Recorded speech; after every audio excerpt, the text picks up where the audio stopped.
So hello everyone, कैसे हैं आप सभी लोग। आई होप आप सभी स्वस्थ होंगे और ठीक होंगे। तो मेरा नाम है Saurabh Gupta and welcome to my new vlog.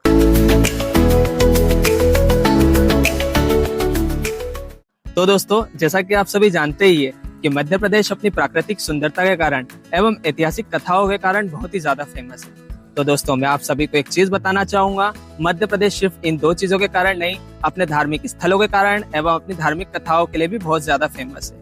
जी हाँ दोस्तों, मध्य प्रदेश में कुछ ऐसे भी मंदिर बने हुए हैं जो सिर्फ आपको मध्य प्रदेश के जिन स्थलों पे बने हुए हैं वहीं पर आपको देखने को मिलेंगे, बाकी और पूरे देश में आपको कहीं देखने को नहीं मिलेंगे। तो आज हम बात करने वाले हैं मध्य प्रदेश के एक ऐसे ही छोटे से शहर की, खरगोन की, जहाँ कुंदा नदी तट स्थित श्री नवग्रह मंदिर, या आप उसे बोल सकते हो श्री सूर्य प्रधान नवग्रह मंदिर स्थित है। वहां पर हम जाकर उस नवग्रह मंदिर की पौराणिक कथाएं जानेंगे, पूरी हिस्ट्री जानेंगे, कैसे स्थापित हुई, वहां के हम मुख्य पुजारी जी से बात भी करेंगे। और दोस्तों, आपको मैं एक चीज और बताना चाहूंगा कि जो खरगोन शहर है उसे भी नवग्रह की नगरी कहा जाता है। अब आपको मैं एक चीज बताना चाहूंगा, आपके मन में भी एक सवाल आएगा कि नवग्रह तो देश में कई जगह है, बट सिर्फ खरगोन को नवग्रह की नगरी क्यों कही जाती है। तो दोस्तों, आपको आपके सारे जवाबों के आंसर इस ब्लॉग में आज मिलने वाले हैं एंड आपको बस ब्लॉग के अंत तक बने रहना है मेरे साथ। एंड दोस्तों, अगर मेरा वीडियो पसंद आए तो लाइक शेयर कमेंट जरूर करिएगा and guys follow and subscribe करना मत भूलिएगा।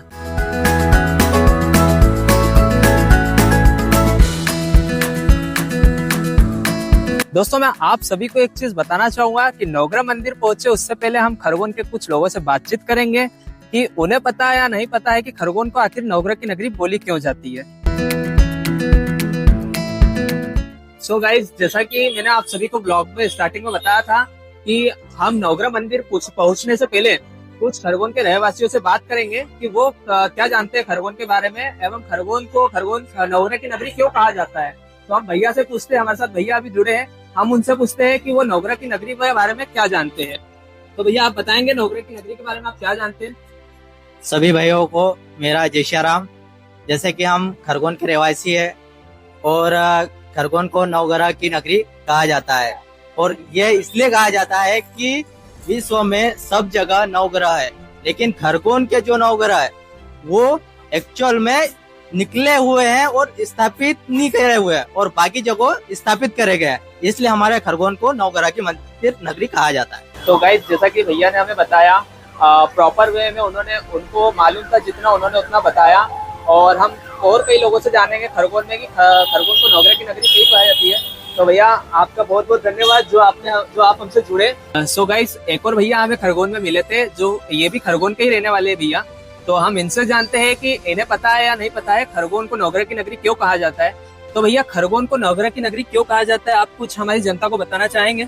जी, खरगोन को नवग्रह की नगरी इसलिए बोला जाता है क्योंकि यहाँ पे नवग्रह मंदिर बहुत प्राचीन है खरगोन में, और यहाँ पे मेला भी लगता है नवग्रह के नाम से, और बहुत ही प्राचीन मंदिर है। यहाँ पे सूर्य की किरणें डायरेक्ट नवग्रह के जो मंदिर बना है उसके अंदर जाती है, सीधी जाती है, और इसलिए भी उसको महत्व दिया गया है कि यहाँ पे जो नवग्रह है ये पूरे खरगोन के रक्षक है। मतलब ऐसा भी मान्यता है कि भाई ये नवग्रह जो मंदिर है इससे पूरे खरगोन की मतलब रक्षा होती है, इसलिए भी इसको फेमस बोला गया है।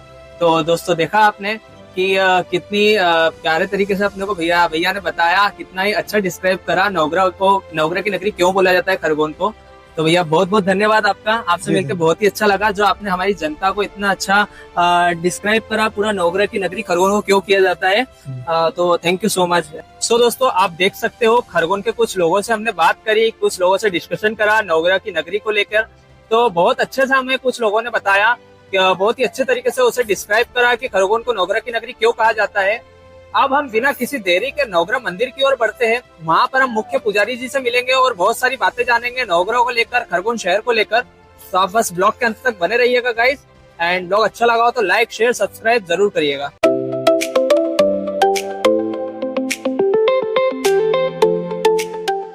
सो दोस्तों, फाइनली हम पहुंच चुके हैं खरगोन के नवग्रह मंदिर, एंड आप देख सकते हैं मेरे पीछे, मैं अभी जहाँ खड़ा हूँ वो पूरा मंदिर का एक परिसर बना हुआ है।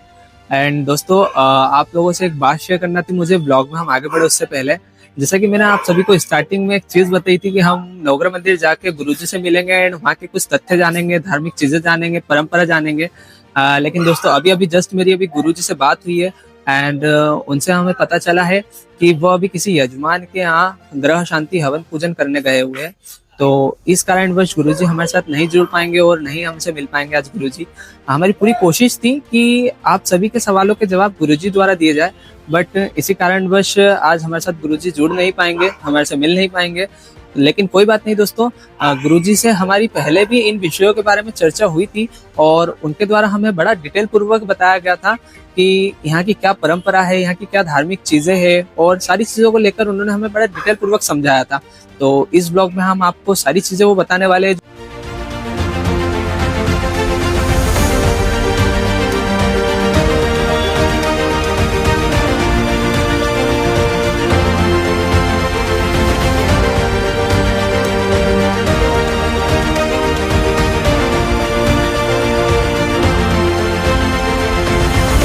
दोस्तों आप सभी के मन में सबसे पहला सवाल यही होगा कि आखिरकार खरगोन को नवग्रह की नगरी क्यों कहा जाता है, खरगोन को ही नवग्रह की नगरी का दर्जा क्यों दिया गया है। तो मैं आप सभी को बताना चाहूंगा कि खरगोन को नवग्रह की नगरी बोलने के पीछे कई प्रमुख कारण है और जिन्हें हम एक एक करके इस ब्लॉग में जानेंगे। तो चलिए तो सबसे पहले हम बात करते हैं इस मंदिर की स्थापना की कि आखिरकार इस मंदिर की स्थापना करी किसने। तो इस मंदिर की स्थापना के जो संस्थापक है वो है श्री शेष बाबा सुखावधानी जी। और दोस्तों साथ ही साथ यहाँ पर इस मंदिर को बहुत ही प्राचीन बताया गया है, यहाँ की जो प्रतिमा है उन्हें भी बहुत प्राचीन बताया गया है। और अभी अभी हमें मंदिर समिति के द्वारा पता चला है कि यहाँ पर जितने भी मूर्तियां हैं नवग्रह की और भोलेनाथ जी की, वो सारी स्वयं प्रकट हुई है यहाँ पर।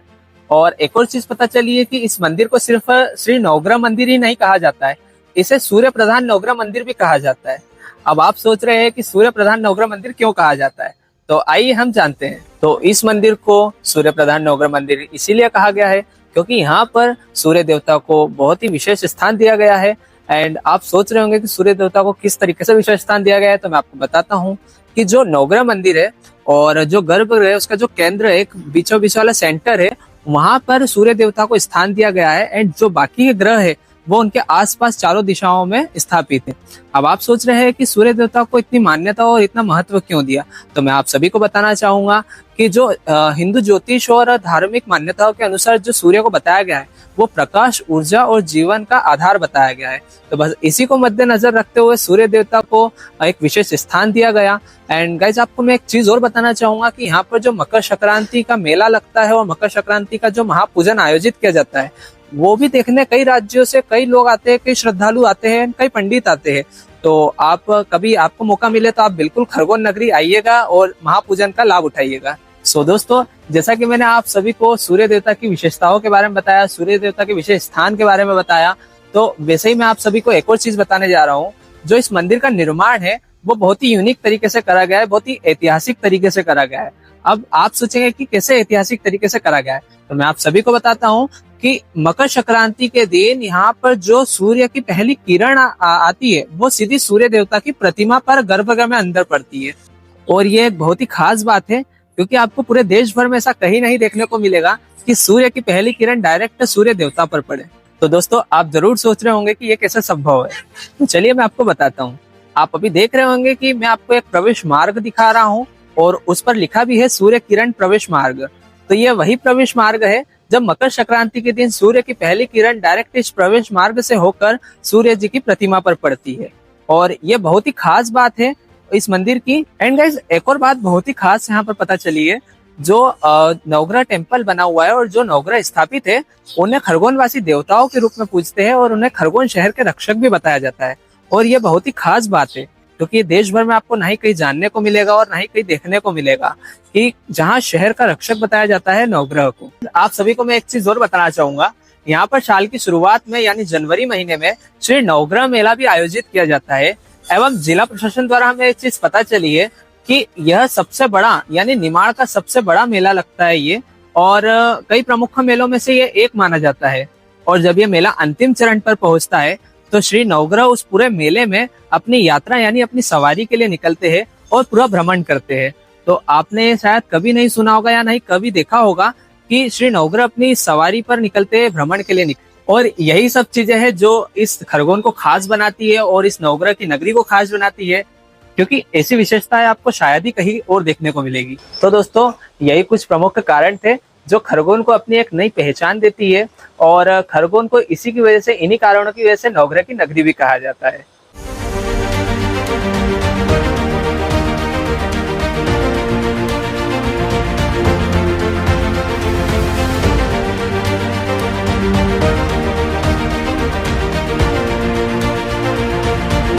तो दोस्तों अब हम बात करेंगे यहाँ की मकर संक्रांति को लेकर कि आखिरकार यहाँ की मकर संक्रांति को इतनी मान्यता क्यों दी गई है।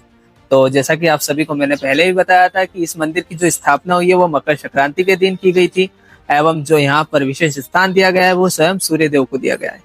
और आप सभी जानते हैं कि जो मकर संक्रांति का त्योहार है वो विशेष रूप से सूर्य देव का माना जाता है।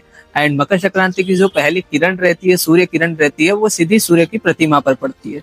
तो बस इन्हीं परंपरा को मद्देनजर रखते हुए यहाँ पर मकर संक्रांति को बहुत ही मान्यता दी गई है, उसका बहुत ही महत्व बताया गया है। तो दोस्तों यहाँ पर मकर संक्रांति के साथ साथ एक और चीज का बहुत ज्यादा महत्व बताया गया है, और वो है श्री सत्यनारायण भगवान की कथा का। अब आप सोच रहे होंगे मकर संक्रांति के दिन श्री सत्यनारायण भगवान की कथा का कैसा महत्व, तो चलिए मैं बताता हूँ। एक्चुअल में जब यहाँ पर फर्स्ट टाइम मकर संक्रांति मनाई गई थी तो श्री सत्यनारायण भगवान की कथा का भी बहुत बड़ा आयोजन किया गया था, और इसी परंपरा को मद्देनजर रखते हुए मंदिर समिति जो है वो हर साल मकर संक्रांति के दिन श्री सत्यनारायण भगवान की पूजा का कथा का आयोजन करती है। और दोस्तों मैं आप सभी को बताना चाहूंगा कि उस आयोजन में बड़ी भारी संख्या में श्रद्धालुओं की भीड़ इकट्ठी होती है और श्री सत्यनारायण भगवान की पूजा का लाभ लेते हैं। एंड गाइज यहाँ पर हमें एक और इंटरेस्टिंग बात पता चली है, जो मंदिर में जाने का रास्ता है वहाँ पे नंबर ऑफ सीढ़ीज जो है वो 7 है। और जब हम मंदिर समिति से इसके बारे में बात करने गए तो हमें मंदिर समिति द्वारा बताया गया कि जो 7 सीढ़ी है उसका एक बहुत ही बड़ा महत्व है। जो हमारे हफ्ते में 7 दिन होते हैं वो उसका प्रतीक माना जाता है। एंड साथ ही साथ हमें यह भी बताया गया कि जब गर्भगृह में जाने का रास्ता है, जो गर्भगृह में जाने का रास्ता है उसमें टोटल नंबर ऑफ सीढ़ीज 12 है, जो कि 12 महीनों को और 12 राशियों को दर्शाता है। और ये चीज आपको सिर्फ खरगोन के नवग्रह मंदिर में देखने को मिलेगी, बाकी कहीं भी जगह देश में आपको देखने को नहीं मिलेगी। तो ये नवग्रह मंदिर की एक बहुत ही खास बात है। तो गाइज अगर आपको हमारा ब्लॉग पसंद आया हो तो लाइक शेयर कमेंट जरूर करिएगा, एंड सब्सक्राइब एंड फॉलो करना मत भूलिएगा। तो मिलते हैं हम हमारे नेक्स्ट ब्लॉग में, तब तक के लिए बाय बाय।